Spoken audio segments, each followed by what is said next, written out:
আসসালামু আলাইকুম রহমতুল্লাহি বরকাত। যে আমার সুন্দরী দুধ খেতেছে। বর্তমান আমার গরুগুলো অনেক শুকিয়ে গেছে। শুকিয়ে যাওয়ার কারণ হচ্ছে ঘাস একদমই দিতে পারতেছে না, তাই সেই জন্য ধান খেতে প্যাক দেওয়ার জমিতে ধান না লাগিয়ে ঘাস লাগাইলাম।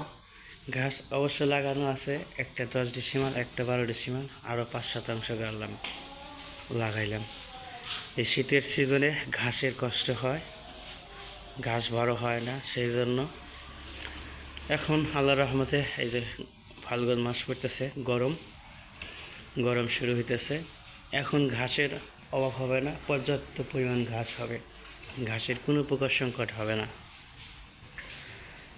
তো আর একটা কথা বলা হয় না আপনাদের, এই যে এখানে মাঝখানে যে একটা গরু ছিল, বড় গাভী, 9 মাসের গাভিন ছিল, ওকে কিন্তু পূর্বের ভিডিওতে বলছিলাম বিক্রি করব, তো ওকে বিক্রি করা হয়েছে।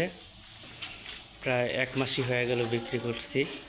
তা অনেক কাজের ব্যস্ততার কারণে ফোন দেওয়া হয় নাই। এই যে এখানে গোসলখানার জন্য কাজ করলাম, আবার ফের ধান লাগানো হচ্ছে, সব মিলিয়ে ব্যস্ততা ছিল, গরুর ভিডিও দেওয়া হয় নাই।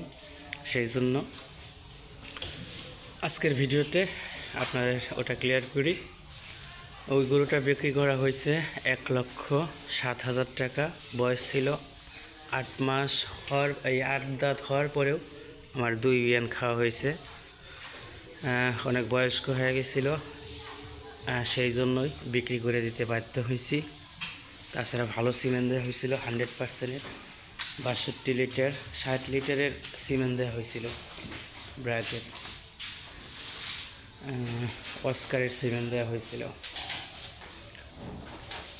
তো তারপরেও বিক্রি করতে বাধ্য হইলাম। আর একদম খ্যারের সংকট, খ্যার নিয়ে আমার এখন মনে হয় 5 থেকে 6 দিন খিলাম যে বই খ্যার হাতে আছে। তো এই ছিল ভিডিও।